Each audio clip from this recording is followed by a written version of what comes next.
This is the Smart Buildings Academy podcast with Phil Zito, episode 422. Hey folks, Phil Zito here, and welcome to episode 422 on the Smart Buildings Academy podcast. In this episode, we are going to be unpacking the new ASHRAE 228 standard. So this is fresh off the press, and I'm going to be giving you my summary of the standard. If you want to purchase the standard, I highly encourage you to do so, because just reading through this, my gut is that this is going to be implemented in a lot of places. So understanding the standard is going to be pretty important. I'll tell you kind of what the standard is in just a second. At podcast.smartbuildingsacademy.com/422, I will provide a link to the ASHRAE standard where you can purchase it in either electronic or physical form. I don't get any money off of that. It's just a standard that I do believe is going to be impacting the industry. And as such, it's something that if you are a facility operator or manager or an engineer, or you are a building automation professional, I really encourage you to understand what's going on in this standard. That being said, let's dive in. Should probably start off by talking about what this standard actually is. So it's the ANSI ASHRAE standard 228-2023. So whenever you look at an ASHRAE standard, you could tell kind of when it was ratified and approved by the dash, year. So for example, 62.1 dash whatever year, 90.1 dash whatever year. So this standard is the standard method of evaluating zero net energy and zero net carbon building performance. So if you've been hearing about the GSA and the federal government requiring measurement of energy, net zero compliance, reducing carbon emissions, if you've heard about that, what is it? Local Law 97, I believe, in New York, variety of different regulations in other cities. All of these regulations and laws and mandates, they all require measurement of energy and measurement of carbon. Now, this standard gives a lot of different terms, and I'm going to kind of summarize aspects of it, but there's equations, there's terms. That's why I recommend you get the standard. It's like 44 pages. It's not very long. As always, it is formatted as most ASHRAE standards are, has the purpose, the scope, definitions, and then how do you actually implement the standard. The purpose is quite simply to allow a single building or group of buildings to evaluate whether they are hitting the net zero or net carbon. There's a variety of ways that this is done. There's things known as site boundaries. There are multipliers that are put on carbon emissions and energy use based on different utility providers. They calculate in this refrigerant gas emissions, there's irrigation emissions and energy use, all sorts of stuff. Now, what this is not design guidance. This is not design requirements. This is not going to sit here and tell you that this is how you shall build a new building. I don't have any inside information, but I'm sure some of that stuff is going to come in an updated version of 90.1, which is really what we use for our energy benchmarking, both prescriptive and performance in new construction and major retrofits. This is solely to look at existing buildings and then to make a determination of its net zero or zero net energy. That's what they call it. And man, that confuses me because I want to say net zero, but they say zero net energy status or zero net carbon status. And there's a variety of ways they do this, but a lot of it is with coordination of the AHJ, which is the authority or agency who's enforcing the standard. As with most ASHRAE standards, they want you to have a qualified person who actually does all of this reporting and measurement, and you see indexes of it later in the appendix of the standard. There's a bunch of definitions that I'm not going to define. I tend not to define equations or to define the definitions of the standards out of respect for their standard. I just give my summary and interpretation of what I see. But there's a lot of terms that if you've been in the building space for any amount of time, you should be familiar with most of these. There are some things around renewables, virtual power plants, things like that you may not be familiar with. That being said, they're not difficult to understand. And as far as equations go, this one's pretty light in equations. There's, two relatively simple equations. I will say, looking at this standard, it's going to create new positions. If this standard is adopted by a majority of authorities having jurisdiction, so majority of, the AHJs in the metro areas and the cities, if this is adopted, then what you will see happen is a need for net zero carbon and net zero energy consultants. You will see people who can do analysis if they don't bring that in-house. You're going to see an increased asset management because, as we'll see, different systems put off different forms of carbon, different refrigerant leaks, etc. And based on that information, we need to calculate that in our net zero net zero greenhouse / net zero energy.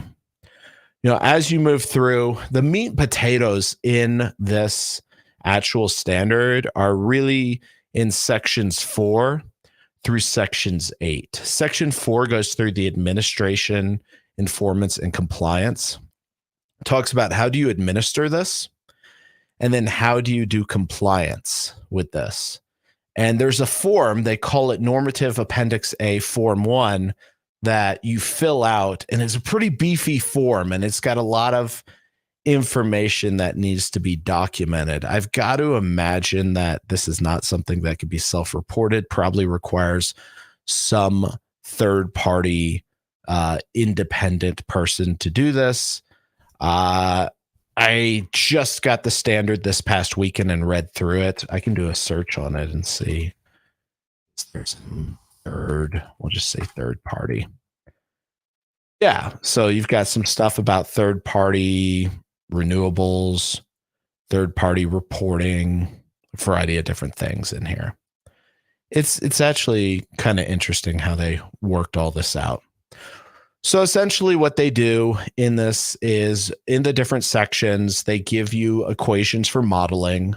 The equations, like I mentioned, compared to some of the ASHRAE standards, these equations are super easy. It's just summation of values for different things. But you basically go and you determine the energy use, and you can do it via a couple ways, right?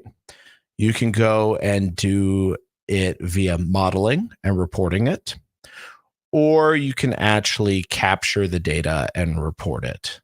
So that's kind of two ways you can do it for the net zero net energy and zero net carbon. And then so that's the kind of reporting and painting the picture. And then you have the compliance.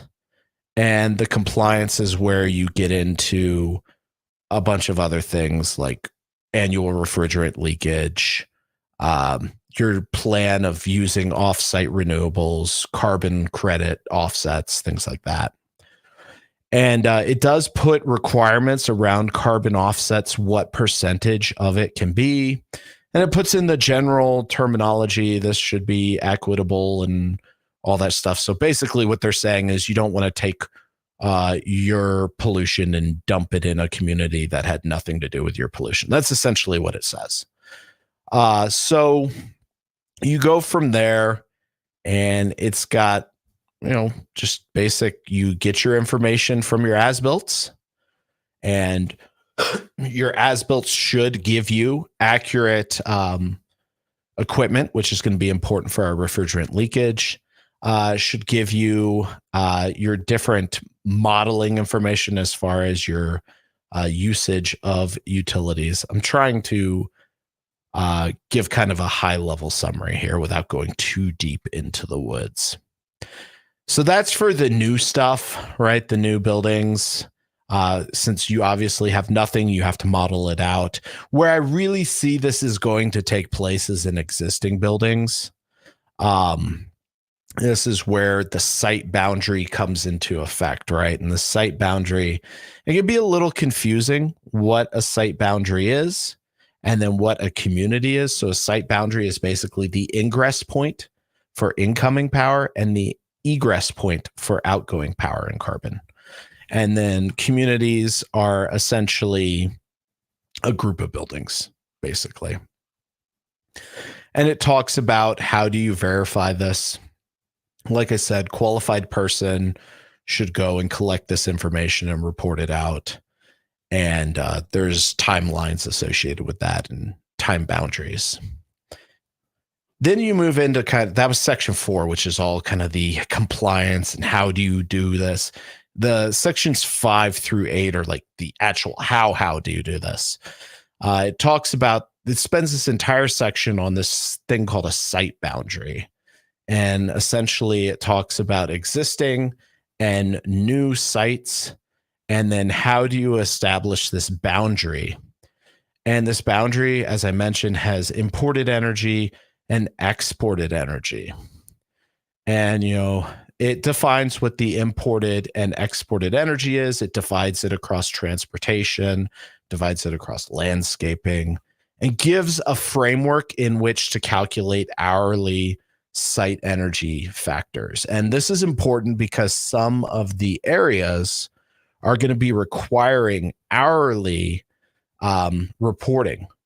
You're not just going to have monthly reporting, which is what a lot of us are used to, but you're going to have hourly, especially as you get these like grid interactive buildings, as you get intermittent grids, solar and wind that you're dependent on storage. It's essentially intermittent, meaning it might be producing power, it might not be producing power. When you get that going, you're going to see more and more folks requiring hourly, maybe even, I've read some articles, maybe even by the minute utility consumption and utility production because they want to be able to dynamically adjust the flow of utilities.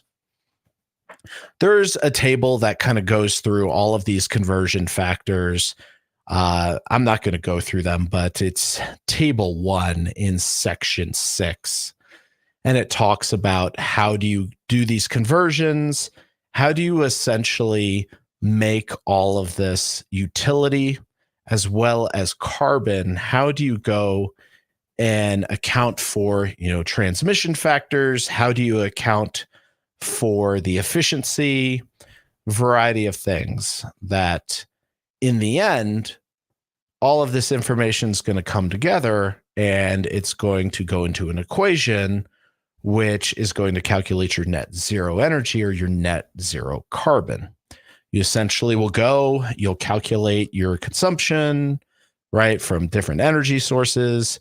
You'll calculate your different energy factor, which is essentially the equivalent, the efficiency. And then you'll have any kind of outgoing energy as well. So maybe you produce stuff, things like that. And then once you add the incoming up and the outgoing, and you subtract them from one another, you get whether you're net zero or not. Basically, you have to be below a certain number. And it's the exact same with greenhouse gas. You're going to go and add up a bunch of things. They've got a bunch of different factors that you put together. And from this, it's a really simple one. It's a relatively simple equation to add all of this up. Where things get a little interesting is when you start to get into the annual leakage. So you have to go and figure out what equipment you have.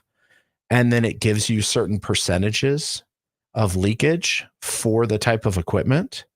And you'll take that information and you'll multiply it through this equation that basically gives you the greenhouse gas equivalent or the CO2 equivalent based on the refrigerant type and the equipment leakage. So you'd say, like, I have a chiller that does this type of refrigerant, has essentially this percent of leakage, and that means this much refrigerant leaks, which then means this much greenhouse gas. So pretty straightforward. I'm going to pause, see if there's any questions so far on this. It's it's a pretty straightforward standard, but I'll see if anybody has any questions on my summary or interpretation of the standard so far. Just like with utilities, they also do hourly greenhouse gas emissions for reporting as well. And, Section 7.4 has the equations for calculating all of this. So whereas Section 6 has your zero energy equation, Section 7 is going to have your carbon equation. So 6 is energy, 7 is carbon.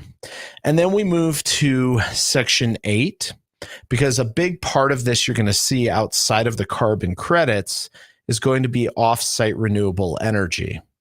So it talks about how do you procure this renewable energy? Like, how do you measure that? And they do have something that's part of the standard, but it's not part of the standard. And it's the embodied carbon life cycle. It is, I believe it's appendix. What is that? I think it's actually after all the appendixes. It's appendix C.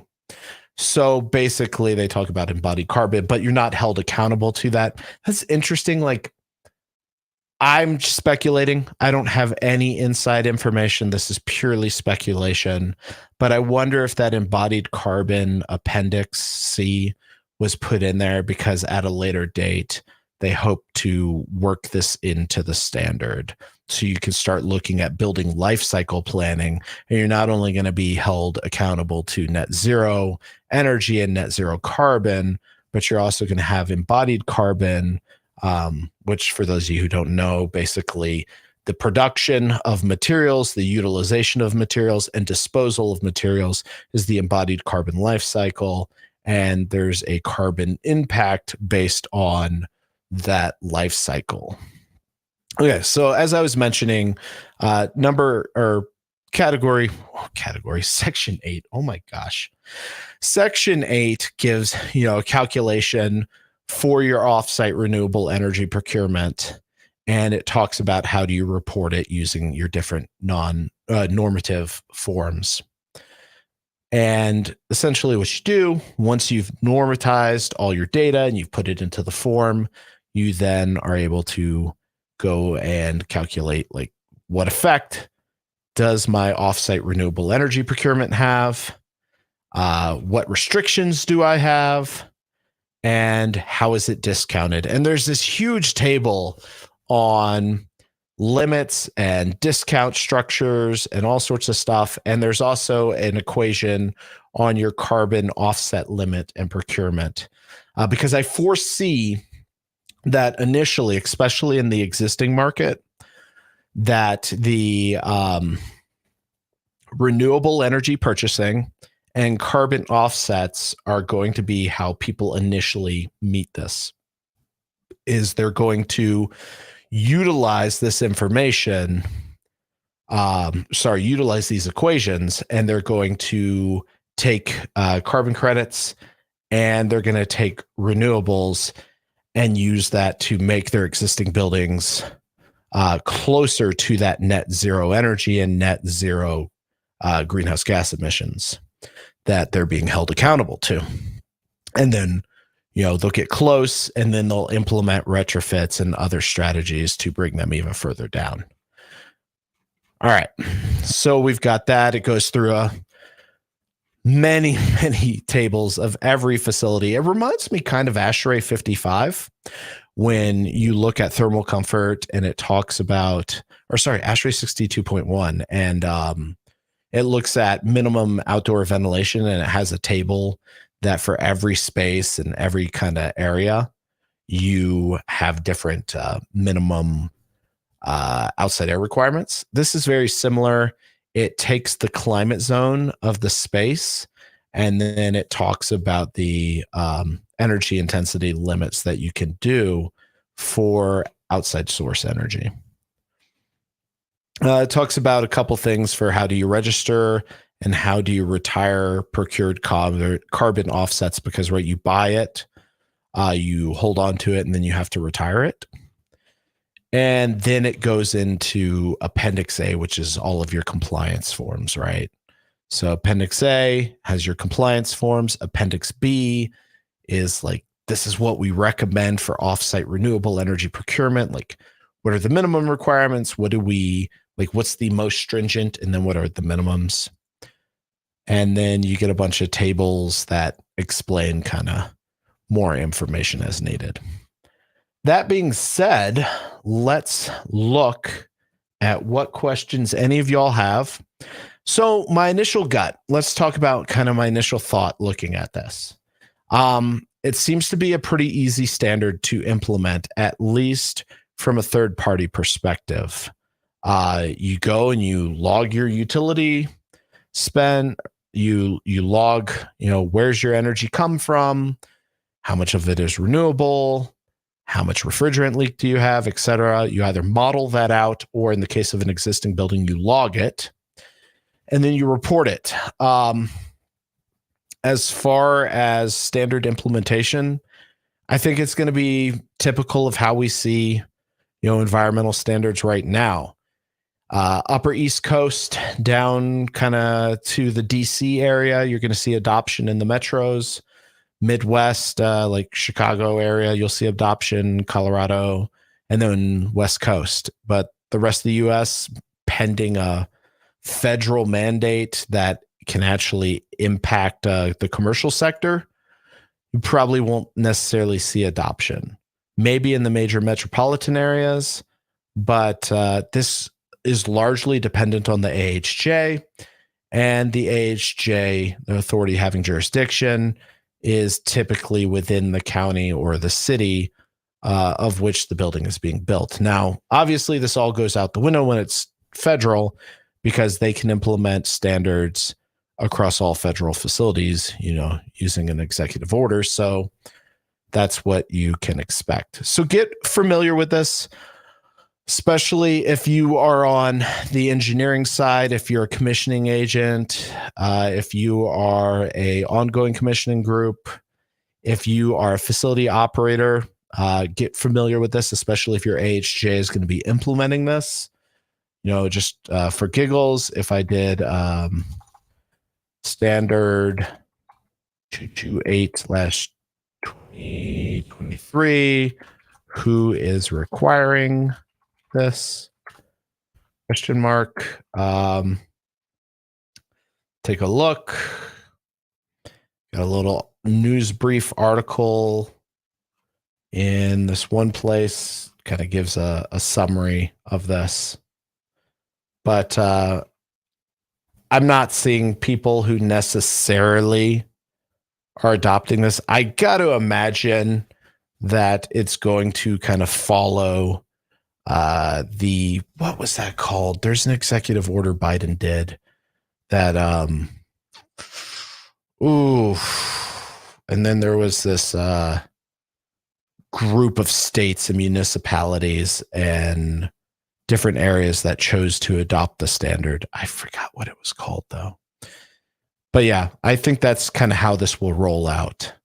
So is to be seen who's going to force adoption of this. We shall see. If it's federal, most likely. If it is state muni, it just kind of depends on the local politics of the thing. That being said, I'll pause. I'm going to actually lower my desk and sit down, and I'm going to ask you all, or answer any questions you all may have. Oh, I got shorter. There we go. All right. Man, I love a standing desk. This thing's amazing. But, let me go through the regular places, see what anyone has as far as questions. So, if you're an engineer and you're like, what do I do with this, Phil? My answer would be read it, understand the modeling side of things from new construction, And also understand the likelihood of your AHJ enforcing this. Like if you're be doing federal or state work, potentially you may have to do it. Municipal work, maybe not so, just depends on what city you're in. If you're doing existing, this could be partnered up with an existing retrofit. If you're a building owner, definitely be aware of this. Understand if you're going to have to start reporting on this and understand the mechanisms. If you're a contractor, I look at this as an opportunity to be aware. So if your AHJ in your area starts enforcing the standard on existing builds and new construction, this is an area where you then have a value conversation of the importance of putting in maybe analytics that reduce spend or some sort of energy conservation measures that reduce spend, because that obviously will help you reduce consumption, which will help you get to the point that this standard is driving towards. Okay. So on YouTube, no questions. Facebook, no questions. LinkedIn, let's take a look right here. See if anything came through in the chat. No? All right. So my 2 cents on this, it's pretty straightforward, well-written standard, not difficult to digest. It's worth buying if you foresee yourself being in an area where the AHJ would be enforcing this, if you see yourself doing federal work, or you see yourself potentially trying to provide consulting on this. It is where things tend to be going as you look at grid interactive buildings, as you look at microgrids, as you look at virtual power plants. All of these things are trending towards the net zero net carbon push that we're seeing right now in kind of the society as large. So it's worth understanding. If you're an engineer, building owner, I'd go buy it. If you're a contractor, it just depends on if the AHJ in your area is going to be enforcing this, which I have to imagine came out now. Probably not going to have enforcement this summer, I would imagine, because all the permits and everything for the school construction and summer work are already pulled. So I would imagine starting to see enforcement probably later this year to next year. If anyone has any awareness of this happening in any of their places right now, definitely would be interested in hearing from you. This is a brand new standard, so things will change and evolve, but overall, not too bad. Thanks everyone for being here. Podcast will be available at podcast.smartbuildingsacademy.com/422. Once again, that's podcast.smartbuildingsacademy.com/422. I encourage you to go and listen. I will have a link to this standard for you to go to purchase that. And if you have any questions, feel free to hit us up. Thanks so much, and I hope you all have an awesome day.